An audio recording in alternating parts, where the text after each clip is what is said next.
¿Podría el Estado chileno ser objeto de responsabilidad internacional en relación a los hechos observados desde el 18 de octubre del 2019? Internacional tenemos un sistema regulatorio que no posee características coercitivas, pero que todos los países partes aceptan y reconocen como norma dentro de la comunidad internacional. Estos estados son creadores y actores del mismo orden por el que se rigen. El orden internacional presenta a todos los estados que participan con la misma jerarquía y que convergen en la misma Organización de las Naciones Unidas. Hay varias doctrinas que tratan de responder sobre la primacía del derecho internacional por sobre el derecho interno o viceversa, por lo cual, para la realización de este trabajo lo entenderemos como conceptos complementarios dependientes, pero en donde el derecho interno prima y es el que cede atribuciones al derecho internacional para regular los determinados temas. Con esto nos referimos a que el derecho internacional requiere al conjunto de los derechos internos para constituirse y el derecho interno formará un derecho internacional para tratar temas que vayan más allá de un solo Estado. Ambos órdenes pueden sancionar, aunque el derecho interno tiene el poder coercitivo de exigir el cumplimiento dentro de su territorio, mientras el derecho internacional podrá sancionar, mas no exigir el cumplimiento, sino que puede establecer contramedidas como métodos de presión para el cumplimiento. Así es como el conjunto de derechos internos serán los encargados de darle validez al derecho internacional, y dentro de la complejidad de cada situación se buscará lograr una solución a los conflictos, sea por medio de tratados, acuerdos y... Creemos importante destacar esta relación, ya que analizaremos lo que es la responsabilidad internacional del Estado y sus agentes en relación al caso chileno vivido desde el 18 de octubre de 2019 a la fecha. Para esto necesitamos saber cómo se empezó a hablar de responsabilidad internacional y qué significa esto. ¿Pero qué es la responsabilidad internacional de los Estados? La primera vez que se dijo este concepto fue en 1930 en la primera conferencia de codificación de la Sociedad de las Naciones, en donde el proyecto solo contenía 10 artículos que buscaban reparar el daño. Posteriormente, en el año 1955, la Asamblea General de las Naciones Unidas, por medio de la Resolución 799, encargó a la Comisión de Derecho Internacional la redacción de los principios que rigen la responsabilidad internacional del Estado, en donde se preparó un segundo proyecto, el cual hoy sigue en constante desarrollo. La responsabilidad internacional es un área principalmente reguladora del derecho internacional, que busca el cese de determinadas conductas y o la reparación de los daños generados.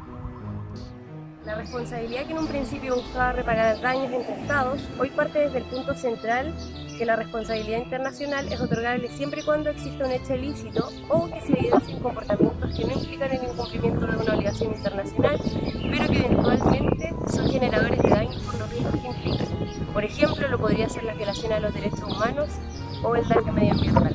Desde sus inicios, es más aplicable en los casos entre dos o más estados, en donde un estado realiza una acción que no está prohibida, el estado infractor, pero que termina perjudicando a otro estado, el estado lesionado. A medida que fue avanzando la Convención de Derecho Internacional, se fueron rayando áreas que estaban sin responder, como los casos de estados que en su derecho interno cometieron crímenes contra la paz y la seguridad de la humanidad, pudiendo estos ser crímenes de agresión, genocidio, contra la humanidad, contra personal de Naciones Unidas o asociados y crímenes de guerra. Pero no solamente los estados pueden ser objeto de responsabilidad internacional.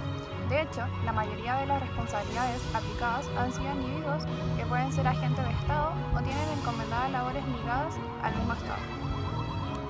La responsabilidad internacional de Estados es uno de los temas más tratados recientemente y que se caracteriza por su ambigüedad, no solo conceptual, sino en el margen de aplicación, lo cual dificulta el poder enmarcarnos dentro de varios conceptos o normas.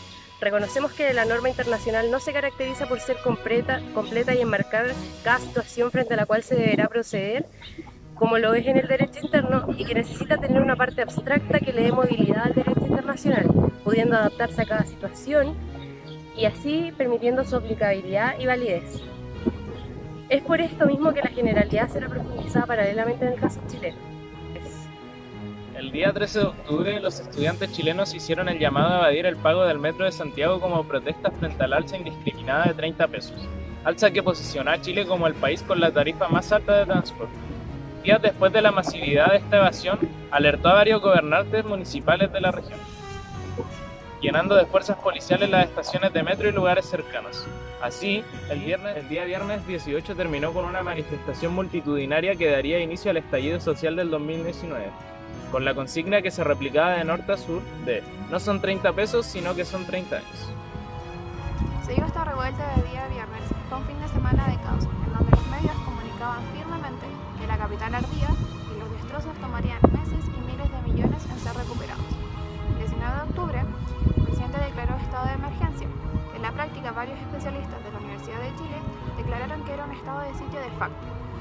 las atribuciones que se observaban en las calles y la escasa regulación constitucional que nos dejó la dictadura militar. Desde el día 1 corrían videos por las redes sociales de heridos por las fuerzas policiales y de la agresión con la que estos dispersaban a la gente. A tan solo 48 horas de esta movilización extraordinaria ya habían heridos, incluso con traumas oculares, y cientos de detenidos. Dentro del estado de emergencia declarado, el 19 de octubre se registraron 1.132 heridos en hospitales, de los cuales 127 fueron traumas oculares por impacto de balines o perdigones. 101 acciones judiciales, de las cuales 54 fueron por tortura y 18 por violencia sexual, y más de 3.200 detenidos en un periodo de 10 días. La comunidad internacional se alertó frente a estas conductas dirigidas por parte del Estado hacia su pueblo y se hizo el llamado a la Organización de las Naciones Unidas que evaluara la situación nacional. Las agresiones continuaron, el abuso de poder y la arbitrariedad del actuar policial aumentó no solo el rechazo de estas, sino el rechazo de un gobierno que se mantuvo ajeno y silencioso a las solicitudes de su comunidad. Expuesta levemente la situación, ¿podría iniciarse un proceso de responsabilidad para Chile? Como mecanismo de control, Chile debe entregar informes iniciales y periódicos a la comunidad internacional, en donde ésta responde con observaciones y recomendaciones generales. Otro mecanismo identificado son las investigaciones de oficio reflejadas en los informes entregados por Naciones Unidas en cuanto a las violaciones de los derechos humanos. Tras esto podemos decir que sí se le puede otorgar responsabilidad al Estado chileno por los sucesos ocurridos desde el 18 de octubre de 2019. Esta responsabilidad, en el caso chileno, llegaría a actores específicos como lo son el presidente de la República, Sebastián Piñera, el exministro de Interior Andrés Chadwick y el general director de Carabineros de Chile, Mario Rosas Córdoba. Esta responsabilidad buscaría la reparación de los daños cometidos, puesto que no hay hechos que deban cesar.